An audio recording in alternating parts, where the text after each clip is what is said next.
Social ಮೀಡಿಯಾದಲ್ಲಿ ಎಲ್ಲಿ ನೋಡಿದ್ರು ಕೂಡ ಯಾವ ರೀಲ್ಸ್ ನೋಡಿದ್ರು ಕೂಡ ಬಿಗ್ ಬಾಸ್ದೇ ಸುದ್ದಿ. ಬಿಗ್ ಬಾಸ್ನಲ್ಲಿ ಗಿಲ್ಲಿ ವರ್ಸಸ್ ಅಶ್ವಿನಿ ಗೌಡದೇ ಸುದ್ದಿ ಈಗ ಪ್ರಸ್ತುತ ಕಾಣಿಸ್ತಾ ಇರುವಂಥದ್ದು. ಇಲ್ಲಿ ಅಶ್ವಿನಿ ಗೌಡ ವರ್ಸಸ್ ಗಿಲ್ಲಿಯ ನಡುವೆ ಬಿಗ್ ಬಾಸ್ ಮನೆಯಲ್ಲಿ ಜಗಳಗಳ ಕಾಮನ್ ಆಗಿತ್ತು, ಆಟಗಳ ಕಾಮನ್ ಆಗಿತ್ತು, ಸ್ನೇಹವೂ ಕೂಡ ಕಾಮನ್ ಆಗಿತ್ತು. ಆದರೆ ಬಿಗ್ ಬಾಸ್ ಮನೆಯಿಂದ ಹೊರಗಡೆ ಈಚೆಗೆ ಬೇರೆದೇ ಪ್ರಪಂಚ ಇದೆ, ಬೇರೆನೇ ಕಾಣಿಸ್ತಾ ಇದೆ. ಇದು ಯಾಕೋ ರಾಜಕೀಯದ ಟರ್ನನ್ನ ಪಡೆದುಕೊಂಡಿದ್ಯಾ ಅನ್ನುವಂತಹ ಪ್ರಶ್ನೆ ಮೂಡ್ತಾ ಇದೆ. ಇದರ ನಡುವೆಯಲ್ಲಿ ಅಂದರೆ ಗಿಲ್ಲಿ ವರ್ಸಸ್ ಅಶ್ವಿನಿ ಗೌಡ ಅವರ ಮಧ್ಯದಲ್ಲಿ ಕರವೇ ನಾರಾಯಣ್ ಗೌಡ್ರು ಏನಾದರೂ ಬಂದ್ರಾ ಅನ್ನುವಂತಹ ಪ್ರಶ್ನೆ ಸಾಮಾಜಿಕ ಜಾಲತಾಣದಲ್ಲಿ ತಂಡವಾಡ್ತಾ ಇದೆ. ಈಗೆಲ್ಲದಕ್ಕೂ ಕೂಡ ಸ್ಪೇಡ್ ನ್ಯೂಸ್ ತೆರೆ ಎಳಿತಾ ಇದೆ. ಇದೇ ವಿಶೇಷ ಕಾರ್ಯಕ್ರಮ ಕರವೇ ಆಟ ಗಿಲ್ಲಿಗೆ ಕಾಟ. ನಾನು ಕಾವ್ಯ ಹೆಗಡೆ. ಇವತ್ತು ನಮ್ಮ ಜೊತೆಗಿದ್ದಾರೆ ಕರವೇ ಜಿಲ್ಲಾಧ್ಯಕ್ಷರಾಗಿರುವ ಬೆಂಗಳೂರು ಜಿಲ್ಲಾಧ್ಯಕ್ಷರಾಗಿರುವಂತಹ ಧರ್ಮಣ್ಣ ಅವರು. ಸರ್, ಕಾರ್ಯಕ್ರಮಕ್ಕೆ ಸ್ವಾಗತ.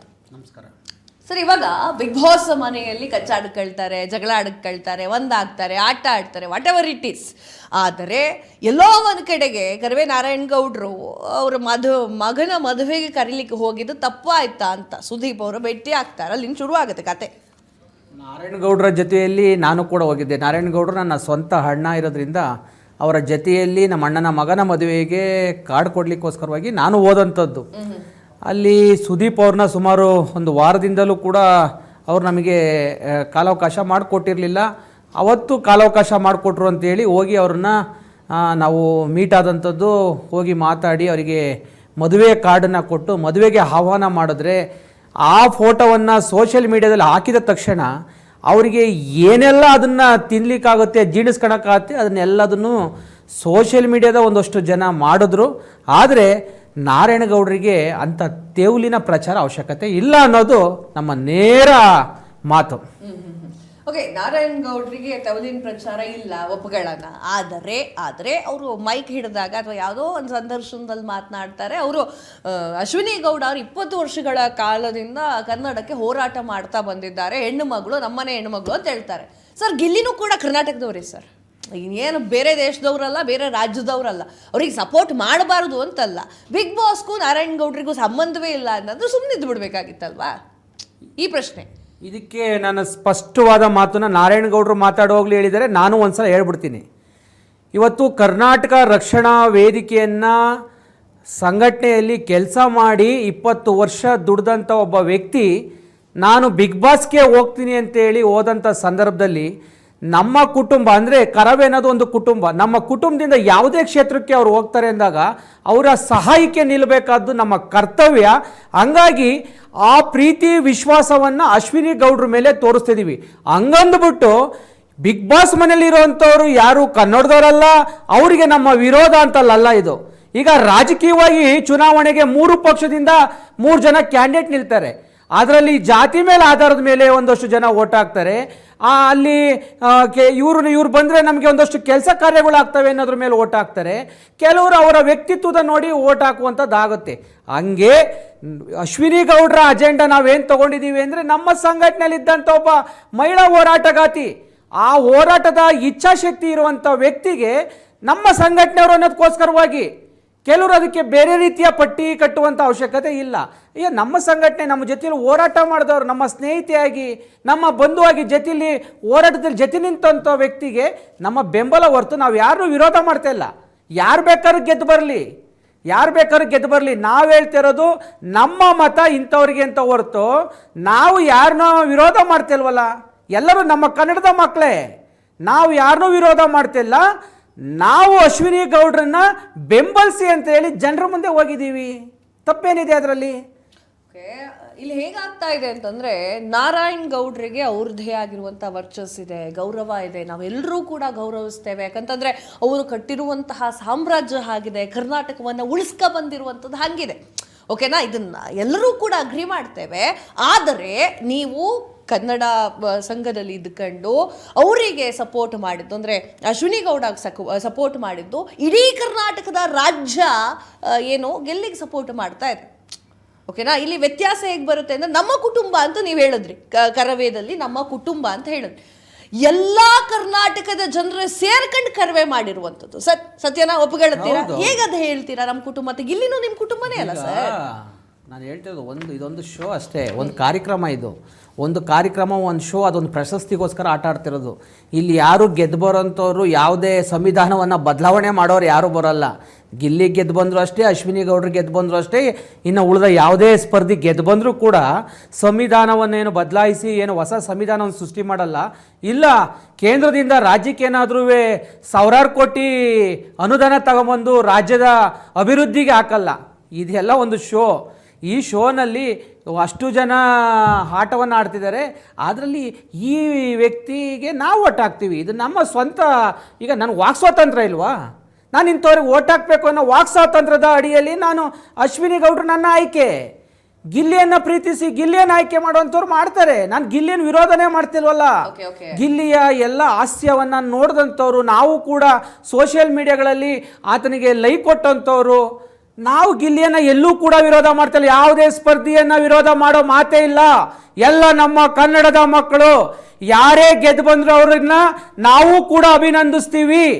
ಆದರೆ ಮತದ ವಿಚಾರ ಬಂದಾಗ ನನ್ನ ಸ್ವಂತ ಮತ, ಇದು ನನ್ನ ಮತ ರೀ. ನಾನು ಯಾರು ಬೇಕಾದ್ರೆ ಕೇಳ್ತೇವೆ, ನನ್ನ ಸ್ನೇಹಿತೆಗೆ ಓಟ್ ಹಾಕಪ್ಪ ಅಂತ ಕೇಳ್ತೀನಿ. ತಪ್ಪೇನಿದೆ ಅದರಲ್ಲಿ? ಸರ್, ಇದಕ್ಕೆ ನಾನು ಇದು ಮಾಡ್ಬಿಡ್ತೀನಿ. ಏನು ಅಂತಂದ್ರೆ, ಒಂದು ಅಡ್ವರ್ಟೈಸ್ಮೆಂಟ್ ಅಥವಾ ಏನೋ ಒಂದು ಇಟ್ಕೊಳ್ಳಿ, ಒಂದು ಪ್ರಾಡಕ್ಟ್, ಈ ನೀರಿನ ಬಾಟ್ಲು ಅಂತ ಇಟ್ಕೊಳ್ಳಿ. ಈಗ ನಾನು ಸಾಮಾನ್ಯ ಜನ ಹಾಕೊಂಡು ಈ ನೀರಿನ ಬಾಟ್ಲಿ ತಗೊಳ್ಳಿ ಅಂತ ಹೇಳ್ತೀನಿ, ತಗೊಳ್ರಪ್ಪ ಅಂತ ಯಾರೂ ಕೇಳಲ್ಲ ಸರ್. ಯಾರು ಅಂದ್ರೆ ಯಾರೂ ಕೇಳಲ್ಲ. ನಾನು ಅದೇ ಫಿಲಮ್ ಸ್ಟಾರ್ ಆಗಿದ್ರೆ, ಮತ್ತೆ ಯಾವುದೋ ಒಂದಾಗಿದ್ರೆ, ಯಾವುದೋ ಸಂಘಟನೆಯಲ್ಲಿ ಗುರುತಿಸ್ಕೊಂಡಿದ್ರೆ, ನಾನು 4 ಜನರ ಜೊತೆ ಬೆರ್ತಿದ್ರೆ, ನನ್ನ ಹೆಸರು 4 ಜನರಿಗೆ ಗೊತ್ತಿದ್ರೆ, ಅವಾಗ ಹೇಳ್ತೀನಿ ನೀರಿನ ಬಾಟ್ಲಿ ತಗೊಳ್ರಿ ಅಂದ್ಕೊಳ್ಳೆ, ಅವಳು ತಗೊಂತಿದ್ದಾಳೆ, ಕಾವ್ಯ ತಗೊಂತಿದ್ದಾಳೆ, ನಾನು ತಗೊಂಬಿಡೋಣ ಅಂತ ಹೇಳ್ತಾರೆ. ಇನ್ಫ್ಯಾಕ್ಟ್ ನೋಡಿ, ಈಗ ಕರವೇದಲ್ಲಿದ್ದವ್ರು ನೀವೆಲ್ಲ ಓಕೆನಾ, ನೀವು ಅಶ್ವಿನಿ ಗೌಡ ಅವ್ರಿಗೆ ಸಪೋರ್ಟ್ ಮಾಡ್ತಿದ್ದೀರಾ ಅಥವಾ ಅಶ್ವಿನಿ ಗೌಡ ಅವರಿಗೆ ಹೇಳ್ತಿದ್ದೀರಾ ಅಂತಂದ್ರೆ ಅದು ಇನ್ಫ್ಯಾಕ್ಟ್ ಬೇರೆ ರೀತಿ ಇರುತ್ತೆ. ನಮ್ಮ ಸ್ವಂತದ್ದು ಅಂತ ಹೇಳಕ್ ಆಗಲ್ವಲ್ಲ. ಆಗ ಈಗ ಅಶ್ವಿನಿ ಗೌಡ್ರನ್ನ ನೀವು ಹೋರಾಟಗಾತಿ ಅಂತ ಹೇಳಿ ಅವ್ರು ಹೇಳಿದ್ದಾರೆ, ಅದ್ರ ಜೊತೆಯಲ್ಲಿ ಅವ್ರು ಕಲಾವಿದೆ ಅನ್ನೋದು ಕೂಡ ಮರ್ತಿದ್ದೀರ ಅನ್ಕೊತೀನಿ. ಅವರು ಮೊದಲು ಕಲಾವಿದೆ. ಅವರು ಸುಮಾರು ಒಂದು 100 ಚಿತ್ರಗಳಲ್ಲಿ ಕಲಾವಿದೆಯಾಗಿ ಪಾತ್ರಗಳನ್ನು ಮಾಡಿದ್ದಾರೆ. 100 ಚಿತ್ರಗಳಲ್ಲಿ ಕಲಾವಿದೆಯಾಗಿ ಅವರು ಜನರ ಮುಂದೆ ಬಂದಿದ್ದಾರೆ. ಅವ್ರನ್ನ ಯಾಕೆ ಕಲಾವಿದೆ ನೀವ್ಯಾಕೆ ನೋಡ್ತಾ ಇಲ್ಲ? ನೀವ್ಯಾಕೆ ಅವ್ರನ್ನ ಕಲಾವಿದೆ ಅಂತ ಹೇಳಿ ಪೋಷಿಸಬಾರ್ದು? ಯಾಕೆ ಬೆಂಬಲಿಸಬಾರ್ದು? ಹೋರಾಟಗಾತಿ ಸೈಡಿಗಡಿ ಆಯಿತು, ಕಲಾವಿದೆ ಯಾಕೆ ಬೆಂಬಲಿಸಬಾರ್ದು? ನಾನು ಹೋರಾಟಗಾರನಾಗಿ ನಾನು ಒಬ್ಬ ಹೋರಾಟಗಾತಿನ ನಾನು ಅವ್ರನ್ನ ಬೆಂಬಲಿಸ್ತೀನಿ. ಕಲಾವಿದೆ ಅಲ್ವಾ?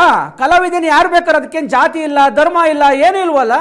ಯಾಕೆ ನೀವ್ಯಾಕೆ ಬೆಂಬಲಿಸಬಾರ್ದು? ಅಶ್ವಿನಿ ಗೌಡ್ರನ್ನ ಯಾಕೆ ವಿರೋಧ ಮಾಡ್ತಿದ್ದೀರಾ? ಕನ್ನಡಕ್ಕೆ ಈಗ ಗಿಲ್ಲಿಯನ್ನು ಒಪ್ಕೊಳ್ಳೋಂಥ ಜನ ಅಶ್ವಿನಿ ಗೌಡ್ರನ್ನ ಯಾಕಪ್ಪ ಒಪ್ಕೊಂತಿಲ್ಲ? ನಾವು ಪ್ರಶ್ನೆ ಹಾಕ್ತೀವಿ, ಯಾಕೆ ಒಪ್ಕೊಂತಿಲ್ಲ? ಯಾಕೆ ಅಶ್ವಿನಿ ಗೌಡ್ರನ್ನ ವಿರೋಧ ಮಾಡ್ತಿದ್ದೀರಾ? ಏನು ಮಾಡ್ಯಾರ? ನಿಮ್ಮ ಆಸ್ತಿ ಏನಾದ್ರು ಲೂಟಿ ಹೊಡೆದಿದ್ದಾರಾ ಅಶ್ವಿನಿ ಗೌಡ್ರು? ರಾಜ್ಯದ ಸಂಪತ್ತನ್ನ ಏನಾದ್ರು ಲೂಟಿ ಹೊಡೆದಿದ್ದಾರಾ? ಇಲ್ಲ ರಾಜ್ಯದ ವಿರುದ್ಧವಾಗಿ ಯಾವತ್ತಾರು ನಡ್ಕೊಂಡಿದ್ದಾರಾ? ನಾಡಿನ ಪರವಾಗಿ ಹೋರಾಟ ಮಾಡಿದಂಥ ವ್ಯಕ್ತಿನ ವಿರೋಧ ಮಾಡ್ತಿದ್ದಲ್ರಿ. ಈ ಕನ್ನಡ ನಾಡಿಗೋಸ್ಕರ ಹೋರಾಟ ಮಾಡಿದವರು, ಇದೇ ಮಂಡ್ಯದಲ್ಲಿ ಕಾವೇರಿ ನೀರಿಗೋಸ್ಕರ ಹೋರಾಟ ಮಾಡಿದವರು, ಮಾದಾಯಿಗಾಗಿ ಹೋರಾಟ ಮಾಡಿದವರು, ಬೆಳಗಾವಿ ಗಡಿಗಾಗಿ ಹೋರಾಟ ಮಾಡಿದವರು, ನಾಡಿನ ಅನೇಕ ಸಮಸ್ಯೆಗಳಿಗೆ ಹೋರಾಟ ಮಾಡಿದಂಥವ್ರು, ನಾಡಿನ ಮಕ್ಕಳಿಗೆ ಉದ್ಯೋಗ ಕೊಡಬೇಕು, ಉದ್ಯೋಗದಲ್ಲಿ ಮೀಸಲಾತಿ ಕೊಡಬೇಕು, ಸರೋಜಿನಿ ಮಹಿಷಿ ವರದಿ ಜಾರಿ ಬರಬೇಕು ಅಂತೇಳಿ ಹೋರಾಟ ಮಾಡಿದಂಥ ಒಬ್ಬ ತ್ಯಾಗವನ್ನು, ಈ ನಾಡಿನ ಮಕ್ಕಳ ಪರವಾಗಿ ತ್ಯಾಗ ಮಾಡಿದಂಥ ಒಬ್ಬ ವ್ಯಕ್ತಿಗೆ ಇಷ್ಟೊಂದು ವಿರೋಧನ? ಸರಿ, ನಾನು ಗಿಲ್ಲಿ ನಟನ ವಿರೋಧ ಮಾಡ್ರಿ ಅಂತ ಹೇಳ್ತಿಲ್ಲ. ಯಾರು ಹೇಳ್ದವ್ರು ನಾವು ವಿರೋಧ ಮಾಡ್ತಿದ್ದೀವ? ಅವ್ನು ನಮ್ಮ ಹುಡುಗ, ಕನ್ನಡದವನು, ಅವನ್ನ ಬೆಂಬಲಿಸ್ರಿ, ಯಾರು ಬೇಡ ಅನ್ನಲ್ಲ. ನಿಮ್ಮ ಅಭಿಪ್ರಾಯದ ಪ್ರಕಾರ ಬೆಂಬಲಿಸಿ. ನನ್ನ ಅಭಿಪ್ರಾಯ, ನನ್ನ ಆಲೋಚನೆ ನನ್ನ ಪರವಾಗಿ ಬಿಡಿ. ನನ್ನನ್ನು ಇದನ್ನೇ ಮಾಡು ಅಂತ ಹೇಳಕ್ಕೆ ನೀವ್ಯಾರು? ನನ್ನನ್ನು ಪ್ರಶ್ನಿಸ್ಲಿಕ್ಕೆ ನೀವ್ಯಾರು? ಓಕೆ ಓಕೆ ಸರಿ, ಏನು ಗೊತ್ತಾ, ಈಗ ಒಂದು ಬೈಟನ್ನ ಕೇಳಿಸ್ಕೊಂಬರೋಣ. ಅದರಲ್ಲಿ ಕರವೇ ನಾರಾಯಣಗೌಡರು ಮಾತನಾಡಿದ್ದಾರೆ. ಏನು ಮಾತನಾಡಿದ್ರು ಅಂತಂದರೆ, ನಾವು ಅಶ್ವಿನಿ ಗೌಡ ಅವ್ರಿಗೆ ಸಪೋರ್ಟ್ ಮಾಡ್ತೀವಿ, ಸಪೋರ್ಟ್ ಮಾಡಿ ಅಂತ ಕೇಳುತ್ತೇವೆ, ಆದರೆ ಗಿಲ್ಲಿಗೆ ಸಪೋರ್ಟ್ ಮಾಡಿ ಅಂತ ಕೇಳೋದಿಲ್ಲ ಅನ್ನೋದನ್ನು ಸ್ಪಷ್ಟವಾಗಿ ಹೇಳಿದ್ದಾರೆ. ಬೈಟ್ ಹಾಕ್ರಪ್ಪ, ಬೈಟ್ ನೋಡ್ಕೊಬಾರ.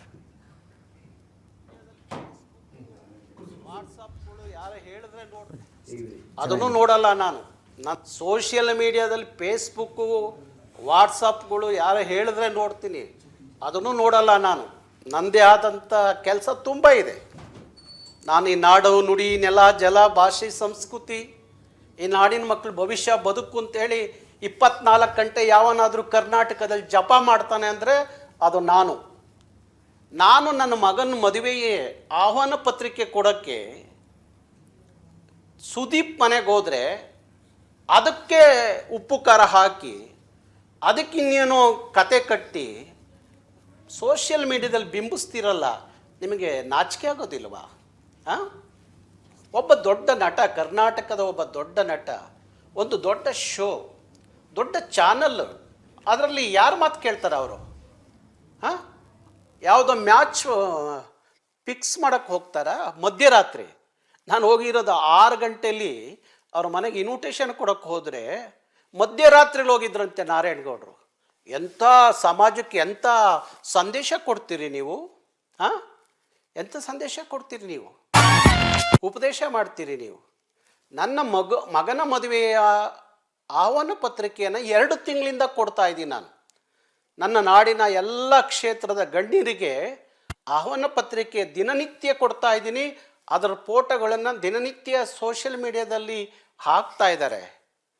ಹಾಗೆ ಸುದೀಪ್ ಮನೆಗೆ ಹೋಗಿ ಇನ್ವಿಟೇಷನ್ ಕೊಡೋಕ್ಕೆ ಹೋದರೆ ಅದಕ್ಕೆ ಇನ್ನೇನೋ ಕತೆ ಕಟ್ಟಿ ಸಮಾಜಕ್ಕೆ, ಜನರಿಗೆ ಇನ್ನೇನೋ ಕೆಟ್ಟ ತಪ್ಪ ಸಂದೇಶ ಕೊಡ್ತಿರಲ್ಲ. ಯಾರ್ರೀ ನೀವೆಲ್ಲ? ಹಾಂ, ನೀವೆಲ್ಲ ಪರಪ್ನಗರ ಜೈಲಲ್ಲಿ ಇರಬೇಕಾಗಿತ್ತು, ಕ್ರಿಮಿನಲ್ಗಳು ನೀವು. ನಮ್ಮ ಜನನ ಹಾಗೆ ಇದ್ದಾರೆ, ಜನ ಮಾಡಲೋ ಜಾತ್ರೆ ಮಾಡಲೋ ಅಂತೇಳಿ. ಇಂಥ ಕ್ರಿಮಿನಲ್ಗಳನ್ನೆಲ್ಲ ಬೆಳೆಸ್ಬೇಡ್ರಿ. ಇವ್ರು ನಾಳೆ ನಿಮಗೂ ಮಾರಕ, ಈ ನಾಡಿಗೂ ಮಾರಕ ಇವರು. ಇಂಥ ಪಾಪಿಗಳನ್ನೆಲ್ಲ ಬೆಳೆಸಕ್ಕೆ ಹೋಗಬೇಡಿ ನೀವೆಲ್ಲ, ಗೊತ್ತಾಯ್ತಾ? ಸಮಾಜಕ್ಕೆ ಇವರಿಂದ ಏನು ಒಳ್ಳೆಯದಂತೂ ಆಗೋದಿಲ್ಲ. ಸಮಾಜ ಪಾತಕಿಗಳು, ಘಾತಕರು ಇವರೆಲ್ಲ. ಹಾಗಾಗಿ ಇಂಥ ಪೊಳ್ಳು ಸ್ಟೇಟ್ಮೆಂಟ್ಗಳನ್ನು ನೋಡಿ ಅವ್ರಿಗೆ ಇನ್ನೊಂದಷ್ಟು ಹೆಚ್ಚು ನೀವು ಮಹತ್ವ ಕೊಡೋಕ್ಕೆ ಹೋಗಬೇಡಿ, ಗೊತ್ತಾಯ್ತಾ? ಇಂಥವ್ರನ್ನ ಯಾರನ್ನಾದರೂ ಬೆಂಬಲಿಸ್ತಾರೆ ಅಂದರೆ ನೀವು ಅಂಥ ಮನಸ್ಥಿತಿ ಇದ್ದರೆ ಮಾತ್ರ ಅಂಥವ್ರನ್ನ ಬೆಂಬಲಿಸೋಕ್ಕಾಗೋದು. ಹಾಗಾಗಿ ಹೇಳ್ತಾ ಇದ್ದೀನಿ, ನನ್ನ ನಾಡಿನ ಜನರಿಗೆ ಹೇಳ್ತಾ ಇದ್ದೀನಿ, ಕನ್ನಡಿಗರಿಗೆ ಹೇಳ್ತಾ ಇದ್ದೀನಿ, ಸುದೀಪು ಈ ನಾಡು ಕಂಡಂಥ ಒಬ್ಬ ಅದ್ಭುತವಾದ ನಟ. ಅವನದೇ ಆದಂಥ ಒಂದು ದೊಡ್ಡ ಹೆಸರಿದೆ ಕರ್ನಾಟಕದಲ್ಲಿ. ಇವತ್ತು ಕಲರ್ಸ್ ಕನ್ನಡದಲ್ಲಿ ದೊಡ್ಡ ದೊಡ್ಡ ಕಾರ್ಯಕ್ರಮಗಳು ಬರ್ತವೆ, ದೊಡ್ಡ ಶೋ. ಇವತ್ತು ಬಿಗ್ ಬಾಸ್ ಅನ್ನೋದು ಬಹುತೇಕರಿಗೆ, ನೆಲದ ಮಕ್ಕಳಿಗೆ ತನ್ನ ಪ್ರತಿಭೆಯನ್ನು ತೋರಿಸ್ಕೊಳ್ಳಿಕ್ಕೆ ಒಂದು ದೊಡ್ಡ ವೇದಿಕೆ. ಅದನ್ನು ಇನ್ನೇನೋ ದೊಡ್ಡದಾಗಿ ಬಿಂಬಿಸೋಕ್ಕೆ ಹೋಗಬೇಡಿ, ಗೊತ್ತಾಯ್ತಾ?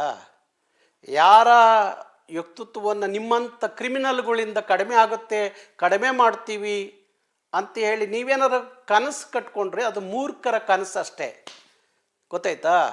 ಸುದೀಪ್ ಬೆಳೆದು ನಿಂತಿದ್ದಾರೆ.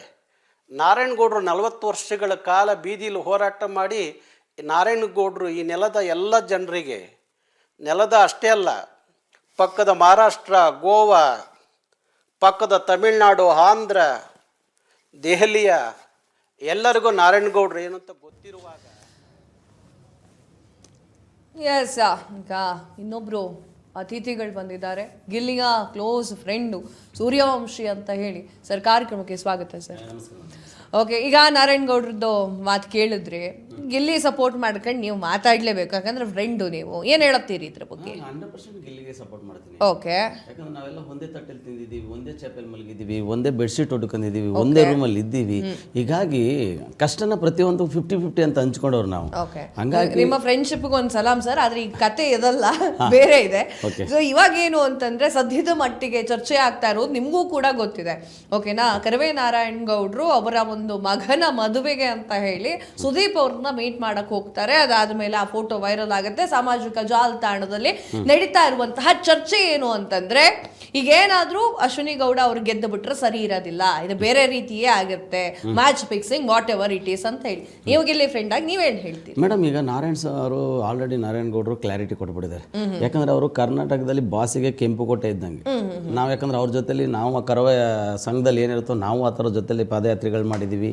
ಎಕ್ಸ್ಪೆಷಲಿ ನಾವು ಶಿವಾಜಿ ಪಿಕ್ಚರ್ ಎಲ್ಲ ರಿಲೀಸ್ ಆದಾಗ ನಾವೆಲ್ಲ ಅಟ್ಲೀಸ್ಟ್ ಅವ್ರ ಹತ್ರ ಹೋಗಿ ಥಿಯೇಟರ್ ನಟರಾಜ ಥಿಯೇಟರ್ ಹತ್ರ ನಿಂತಿದ್ದೀವಿ ಅವ್ರ ಜೊತೆ ಪರವಾಗಿ. ಆಮೇಲೆ ನಾರಾಯಣ್ ಗೌಡರು ಆ ಥರ ಮಾಡೋಂಥ ವ್ಯಕ್ತಿ ನಾನು ನೋಡಿಲ್ಲ. ಯಾಕಂದರೆ ನಾನು ಗಿಲ್ಲಿ ನಟ ನಾವಿಬ್ಬರು ಸ್ನೇಹಿತರಾಗದಾಗ ನಾನು ಜೊಮೊಟೊ ಡೆಲಿವರಿ ಮಾಡಬೇಕಾದಾಗ ನಾನು ನಾರಾಯಣ್ ಗೌಡ್ರ ಮನೆಗೆ ಡೆಲಿವರಿ ಕೊಟ್ಟಿದ್ದೀನಿ ಅವ್ರ ಬಿಲ್ಡಿಂಗ್. ಅಲ್ಲಿ ಸೆಕ್ಯೂರಿಟಿನೂ ಕೇಳ್ಕೊಂಡಿದ್ದೀನಿ ನಾನು, ಗೌಡ್ರು ಏನಾರು ಇದ್ದರೆ ಅಟ್ಲೀಸ್ಟ್ ಒಂದು ಫೋಟೋ ತಗೋಬೇಕಲ್ಲ ನಾನು ಅಂತ. ಸೊ ಅಂಥ ವ್ಯಕ್ತಿತ್ವ ಇರೋಂಥ ವ್ಯಕ್ತಿ ಯಾವತ್ತೂ ಆ ಕೆಲಸ ಮಾಡಲ್ಲ. ಯಾಕಂದರೆ ಸುದೀಪ್ ಸರ್ ಕೈಲಿ ಇನ್ವಿಟೇಷನ್ ಕೊಟ್ಟಿರೋದು ಕೈಲೇ ಇದೆಯಲ್ಲ. ಯಾಕಂದರೆ ಈ ಸೋಷಿಯಲ್ ಮೀಡಿಯಾ ಹೆಂಗಾಗುತ್ತೆ ಅನ್ನೋದಾದರೆ ಇವತ್ತು ಟೆಕ್ನಾಲಜಿ ಬೇರೆ ಬಂದ್ಬಿಟ್ಟಿದೆ ಮೇಡಮ್. ಯಾರ ಜೊತೆಲಿ ಯಾರು ಮದುವೆ ಮಾಡ್ತಾರೋ, ಯಾರ ಜೊತೆಲಿ ಯಾರು ಲವ್ ಫಿಕ್ಸ್ ಮಾಡ್ತಾರೋ ಗೊತ್ತೇ ಆಗ್ತಾ ಇಲ್ಲ. ಈಗ ಒರಿಜಿನಲ್ ಯಾವುದು ಡೂಪ್ಲಿಕೇಟ್ ಯಾವುದು ಗೊತ್ತೇ ಆಗ್ತಾ ಇಲ್ಲ ಇವತ್ತು ಮೊಬೈಲ್. ಆದರೆ ಇನ್ನೊಂದೇನಪ್ಪ ಅಂದರೆ ಜನ ಒಬ್ಬ ವ್ಯಕ್ತಿ ಇದೆಯಲ್ಲ ಮೇಡಮ್, ಆ ವ್ಯಕ್ತಿ ಮತ್ತು ವ್ಯಕ್ತಿತ್ವ ಎರಡು ಅರ್ಥ ಮಾಡ್ಕೋಬೇಕು.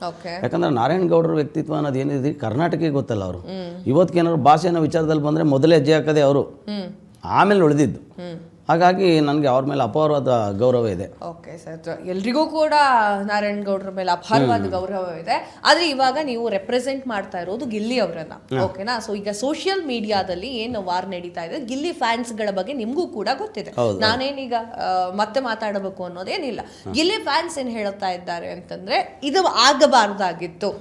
ಈ ಕರ್ವೆ ನಾರಾಯಣ್ ಗೌಡ್ರೆ ಎಂಟ್ರಿ ಕೊಟ್ಟಿದ್ದಾರೆ ಅಥವಾ ಸುದೀಪ್ ಸರ್ಗೆ ಹೋಗಿ ಅವ್ರ ಮದುವೆ ಏನೋ ಕರೆದಿದ್ದಾರೆ ಅಂತ, ಓಕೆ ಅದು ಪರ್ಸನಲ್, ಬಟ್ ಆ ಪರ್ಸನಲ್ ಅನ್ನೋದು ಫ್ಯಾನ್ಸ್ ಗೊತ್ತಾಗ್ತಾ ಇಲ್ವೇ? ಇಲ್ಲ ಮೇಡಮ್, ಈಗ ನಾವು ಹೇಳ್ತಿದ್ದೀವಿ ಅಂದರೆ ಸೋಷಿಯಲ್ ಮೀಡಿಯಾದಲ್ಲಿ ಹೆಚ್ಚು ಕಮ್ಮಿ ಏನಿಲ್ಲ ಅಂದರೆ ಒಂದು 30-40% ಆ ಕ್ಲಾರಿಟಿ ಅರ್ಥ ಮಾಡ್ಕೊಳ್ಳೋಂಥ ಥಾಟ್ ಇದೆ. ಇನ್ನು 60% ಜನಕ್ಕೆ ಅದಿಲ್ಲ. ಎಷ್ಟೋ ಜನ ಹಾಕಿರೋ ಕಮೆಂಟ್ನು ಓದೋಗಿಲ್ಲ, ಇಮಿಡಿಯೇಟ್ ಶೇರ್ ಮಾಡಿಬಿಡ್ತಾರೆ. ಕೈಲಿ ಹಿಡಿದ್ರೆ ಏನು ಇನ್ವಿಟೇಷನ ಅಥವಾ ಅಲ್ಲಿ ಏನೋ ಏನೋ ಏನೋ ನಮ್ಮ ಒಂದು ಕೈಲಿರೋದು ಒಂದು ಗಿಫ್ಟನ ಬೊಕ್ಕೆ ಏನು ಚೆಕ್ಕೆ ಮಾಡೋಂಗಿಲ್ಲ. ಇಮಿಡಿಯೇಟ್ ಯಾರೋ ಒಂದು ಟೈಟಲ್ ಹಾಕಿ ಒಂದು ಟ್ಯಾಗ್ ಮಾಡಿಬಿಡ್ತಾನೆ, ಅವ್ನಿಗೇನು ವ್ಯೂಸ್ ಆಗಬೇಕಷ್ಟೇ. ಮೇಡಮ್ ನೀವು ನಂಬ್ತೀರಾ ಬಿಡ್ತಿರೋ, ನಾವೆಲ್ಲ ಸೋಷಿಯಲ್ ಮೀಡಿಯಾದಲ್ಲಿ ನಾವು ಅಲ್ಲಿ ಗುರುತಿಸ್ಕೊಂಡೇ ಬಂದವರು. ಬಟ್ ನೀವು ಸೋಷಿಯಲ್ ಮೀಡಿಯಾ ಯೂಸ್ ಮಾಡೋರು ಅಥವಾ ಗಿಲ್ಲಿನ ಸಪೋರ್ಟ್ ಮಾಡೋರು ರಾಂಗ್ ಅಂತ ಹೇಳಂಗಿಲ್ಲ ಸರ್. ಅವ್ರದ್ದೇ ಓಟ್ ಬೀಳ್ತಾ ಇರೋದು ಗಿಲ್ಲಿಗೆ. ಅಲ್ಲ, ನಾನು ಹೇಳ್ತಿರೋದು ಖಂಡಿತ ಬೆಳ್ಳಿ. ಯಾಕಂದ್ರೆ ನಾನು ಗಿಲ್ಲಿ ಪರವಾಗಿ ಸಪೋರ್ಟ್ ಮಾಡಕ್ ಬಂದಿರೋದು ಮೇಡಮ್. ನನ್ನ ಆತ್ಮೀಯ ಸ್ನೇಹಿತ ಅವನು. ಸ್ನೇಹಿತ ಅನ್ನೋದಕ್ಕಿಂತ ಹೆಚ್ಚಾಗಿ ಇವತ್ತಿನ ಜನರೇಷನ್ ನಾನು ತಮ್ಮ ಅಂತಾನೆ ಟ್ರೀಟ್ ಮಾಡಿದೀವಿ. ನಾನು ಏನು ಕೇಳ್ತಾ ಇದ್ದೀನಿ ಅಂತ ಹೇಳಿದ್ರೆ, ಇಲ್ಲಿ ಅಪಾರ್ಥ ಮಾಡ್ಕೊಂಡವ್ರು ಎಲ್ಲರೂ ಅಲ್ಲ, ಕೆಲವ್ರು ಮಾತ್ರ. ಹೌದಾ ಇಲ್ವಾ ಮೇಡಮ್? ಸೊ ನಾನೇನು ಕೇಳ್ತಾ ಇದ್ದೀನಿ ಅದನ್ನ, ಈಗ ನಾರಾಯಣ ಗೌಡದ್ದು ತಪ್ಪಿಲ್ಲ. ನಾನು ಹೇಳ್ತೀನಿ, ಅವ್ರು ಬಂದು ಕ್ಲಾರಿಟಿ ಕೊಟ್ಟಿದ್ದಾರಲ್ಲ. ನಿಮ್ ಪ್ರಕಾರ ಯಾರು ಗೆಲ್ಬೇಕು? ನಾನು ಗಿಲ್ಲಿನೇ ಗೆಲ್ಬೇಕು ಮೇಡಮ್.